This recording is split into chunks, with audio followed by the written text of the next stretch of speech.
Good morning to all of you. मैं doctor Vikas Nautiyal, associate professor history. आज आधुनिक भारत या ब्रिटिश भारत के विषय के अंतर्गत हम लोग बात करेंगे रेलवे। भारत में रेलवे का औपनिवेशिक काल में विकास किस तरह से हुआ, उसका इम्पैक्ट किस तरह से आया, उसका पूरे भारत की व्यवस्था पर असर क्या पड़ा। तो यहाँ हम एक बात सबसे पहले करना चाहेंगे कि किस तरह से यहां पर भारत में परिवहन कह देते हैं या संचार कह देते हैं। तो यहां बात आती है कि परिवहन कई प्रकार का हो सकता है, चाहे हम सड़क की बात करें, चाहे हम रेलवे की बात करें, चाहे हम वायु की बात करें और जल मार्ग की बात करें। यही मार्ग होते हैं, जल मार्ग है, वायु मार्ग है और ये दोनों के दोनों स्थल मार्ग हैं। तो था क्या कि आप यहां देख सकते हैं कि ये जो सड़क परिवहन है ये तो प्राचीन काल से चला आ रहा था। हम देखते हैं कि मौर्य काल में भी ग्रैंड ट्रंक रोड का जो मूल आधार है, जिसको हम उत्तरापथ कहते हैं, उसका उल्लेख मिलता है। जब हम जल परिवहन की बात करते हैं तो इसका उल्लेख तो सिंधु सभ्यता से मिलता है, जल परिवहन। लेकिन वायु परिवहन आज का है, आधुनिक काल का। रेलवे का परिवहन आज का है, यानी 19वीं शताब्दी में शुरू हुआ। और वायु परिवहन होने को तो 19वीं शताब्दी में भी थोड़ा सा हो गया था, लेकिन एक्सपेरिमेंटल था। वायु परिवहन 20वीं शताब्दी में आया। इस प्रकार से ये परिवहन के संचार के माध्यम है और इन संचार के माध्यमों के द्वारा खास करके परिवहन संबंधी माध्यम, वैसे तो इसमें जनसंचार शब्द भी आता है, जिसमें हम रेडियो की बात करते हैं, आज टेलीविजन की बात करते हैं, सोशल मीडिया की आज के संदर्भ में बात करते हैं, लेकिन ये परंपरागत रूप से है। तो ये रेलवे का विकास क्या और क्यों, रेलवे का विकास क्या और क्यों। सबसे पहली बात ये आती है, पहले हम वापस अपने बिंदु पर आते हैं कि जो भारत में औपनिवेशिक साम्राज्य था वो इंग्लैंड का था। 18वीं शताब्दी के उत्तरार्ध में इंग्लैंड में औद्योगिक क्रांति हो गई। 18वीं शताब्दी का उत्तरार्ध इंग्लैंड में औद्योगिक क्रांति हो गई और इसी औद्योगिक क्रांति के फलस्वरूप हम देखते हैं कि पहले उनके यहां वस्त्र उद्योग के क्षेत्र में सबसे पहले औद्योगिक क्रांति हुई और उसके उपरांत परिवहन के क्षेत्र में हुई। 1830 इस दुनिया में पहली बार रेलवे चली। ये आप उस रेलवे का स्ट्रक्चर देख रहे हैं, ये इंजन है और आप देख रहे हैं कि किस तरह से ये एक प्रोटोटाइप है। लिवरपूल से मैनचेस्टर,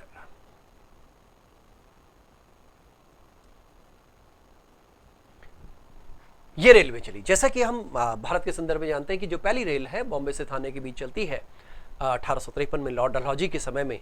लेकिन उससे पहले जब हम इंग्लैंड की बात करते हैं, रेलवे का जो बैकग्राउंड है इसको समझना जरूरी है कि उनके यहाँ पर रेलवे का 2-3 तरह से उपयोग होना है और हो सकता था। वो था एक तो आवाजाही, किसकी आवाजाही, व्यक्तियों की आवाजाही, ट्रांसपोर्टेशन, और दूसरा है माल की आवाजाही। इस समय क्योंकि औद्योगिक क्रांति का समय था, इसलिए किस तरह से कच्चा माल लाया जा सकता है उद्योगों में और उद्योगों से तैयार माल मार्केट में ले जाया जा सकता है, ये इसके दो मूल आधार थे। तो भारत में भी ये दो मूल आधार बनते हैं। तो इस तरह से हम इंग्लैंड की इस परिवहन क्रांति को, औद्योगिक क्रांति का दूसरा चरण था ये परिवहन क्रांति, जिसमें मुख्य भूमिका रेलवे की रही। रेलवे अपने आप में बहुत ही महत्वपूर्ण रहा। इस काल में यहाँ पर पक्की सड़कें आ गई, रेलवे का विकास हुआ, धीरे धीरे जो नौ परिवहन है, नेविगेशन है, नेविगेशन में भी इसमें परिवर्तन हुए आदि। तो ये आप देख रहे हैं कि ये भी एक प्रिमिटिव एक इंजन है। आप देख रहे हैं कि एक अलग तरह का इंजन पहले कोयले से ही हुआ करता था। कोयला अपने आप में एक एनर्जी का सोर्स रहा। और अब आते हैं भारत। ये भारत की पहली महत्वपूर्ण कंपनी है रेलवे की। एक्चुअली था क्या कि जैसा कि मैंने अभी बताया आपको कि 1830 में इंग्लैंड में परिवहन क्रांति हो गई, यानी रेलवे चली। उसके उपरांत क्योंकि अंग्रेजों के पास सबसे इंपॉर्टेंट जगह क्या थी, इंडिया थी। इंडिया सबसे महत्वपूर्ण कॉलोनी, सबसे आइडियल कॉलोनी अंग्रेज मानते थे। और उसके लिए इंडिया के लिए एक चीज और कही जाती थी, ज्वेल ऑफ ब्रिटिश एम्पायर, ये ब्रिटिश साम्राज्य का एक नगीना है। तो उस नगीने में कैसे रेलवे का स्ट्रक्चर डेवलप किया जाए, कैसे स्वयं का लाभ लिया जाए, इसलिए उन्होंने 1830 के बाद 1845 से भारत में एक्सपेरिमेंटल प्रोजेक्ट प्रारंभ कर दिए।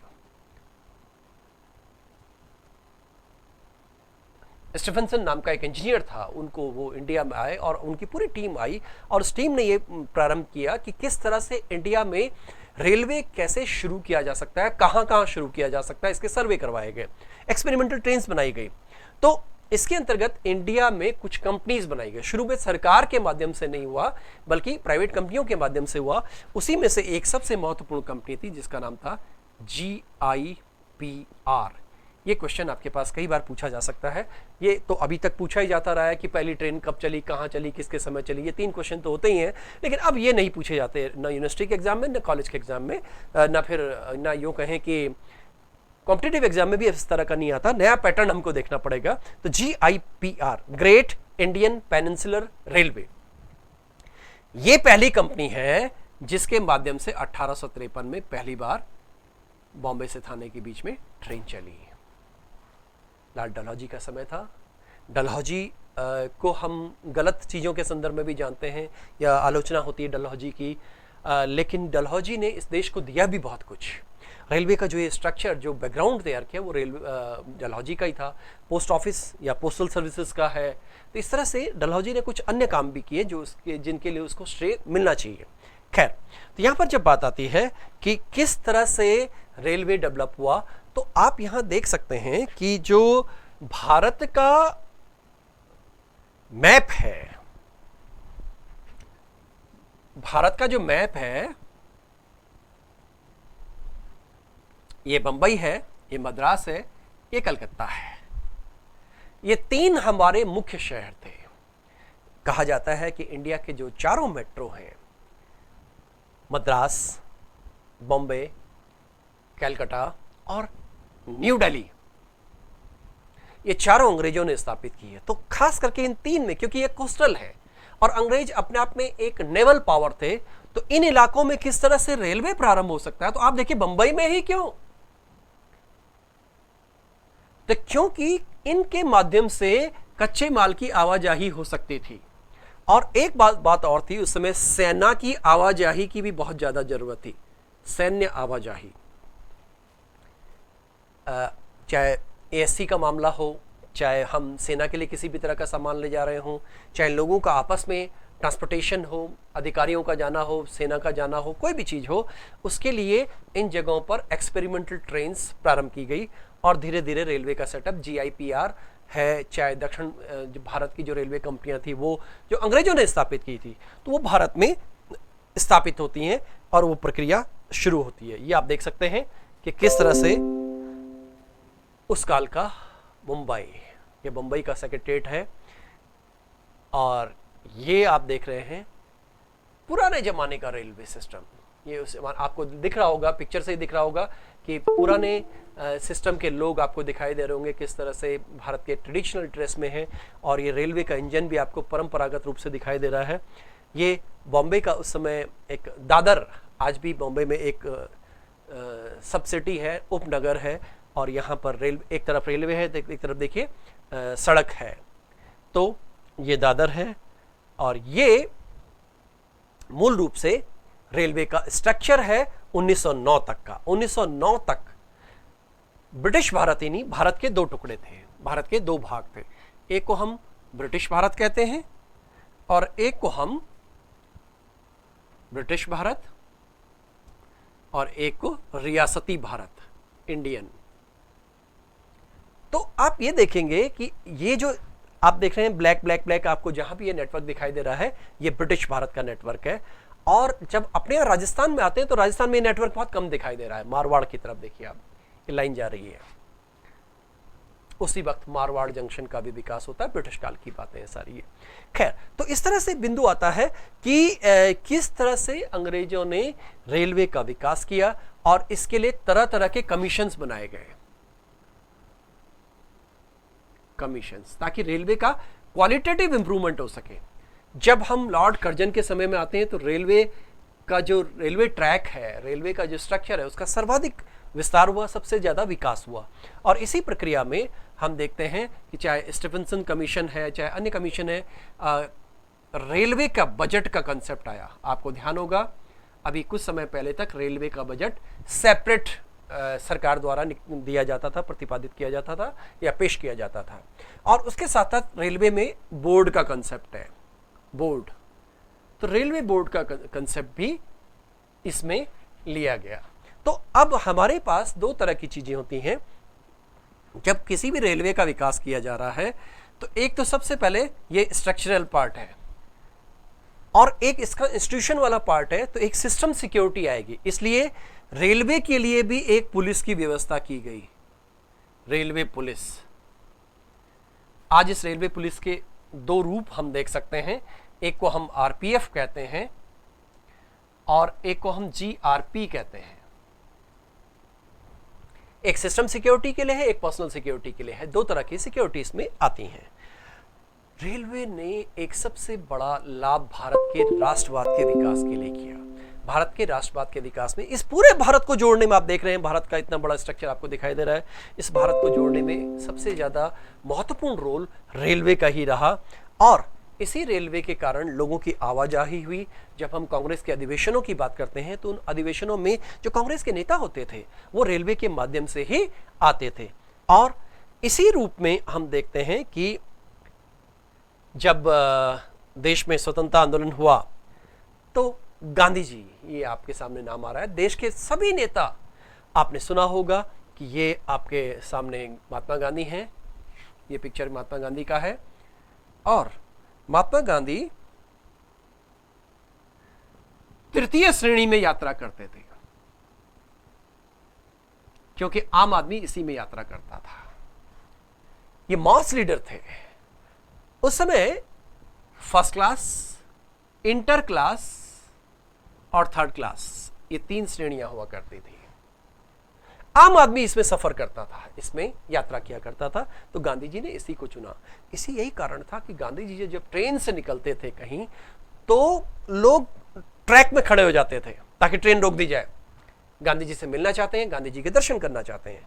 तो इस प्रकार से जो कांग्रेस के नेता हैं, हमारे राष्ट्रीय आंदोलन के नेता हैं, नॉट ओनली कांग्रेस के अलावा जो भी लोकप्रिय लोग रहे, अगर वो कभी रेलवे के माध्यम से जा रहे हैं तो अपने आप में एक नई ऊर्जा का संचार आम लोगों में करते थे। इस प्रकार से ये कहा जाता है कि राष्ट्रवाद के विकास में रेलवे का महत्वपूर्ण योगदान रहा। एक इतिहासकार है विपिन चंद्रा, उन्होंने एक बड़ी फेमस किताब लिखी है, राइज एंड ग्रोथ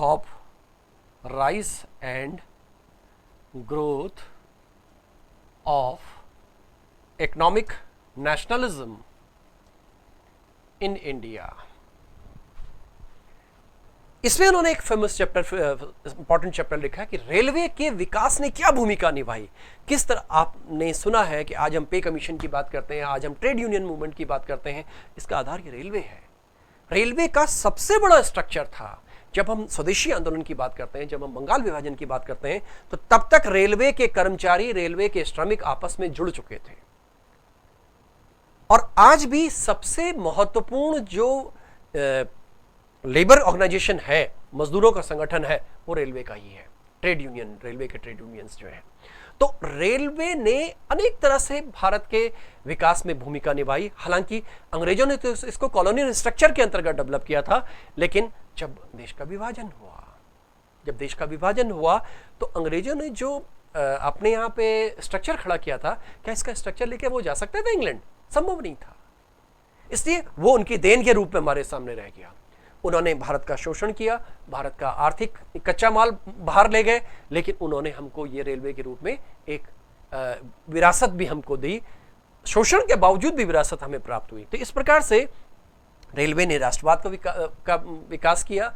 और इसके साथ साथ एक बात और आती है कि रेलवे के विकास ने सामाजिक जो चेतना थी, उस चेतना को भी एक नया स्वर प्रदान किया। क्योंकि भारत एक यहाँ पे विविध जातियां हुआ करती थी, विविध समुदाय हुआ करते थे, भाषाई लोग हुआ करते थे, ये देश बटा हुआ था, बहुत सारी चीज़ों में बटा हुआ था। जब रेलवे ने अपना मूवमेंट किया तो आम लोग रेलवे के माध्यम से एक दूसरे के निकट आए। एक गणदेवता नाम का एक नॉवल है ताराशंकर बंदोपाध्याय का, उन्होंने लिखा हुआ है कि किस तरह से जो जजमानी सिस्टम है भारत में वो टूटता जाता है। तो रेलवे धीरे धीरे गांवों से होकर गुजरने लगा और इस प्रकार से राष्ट्रवाद और राष्ट्रीय आंदोलन को भी इसने एक नवीन गति प्रदान की। तो रेलवे का अपने आप में भारतीय इतिहास में महत्वपूर्ण योगदान है। आज के लिए इतना ही। थैंक यू, धन्यवाद।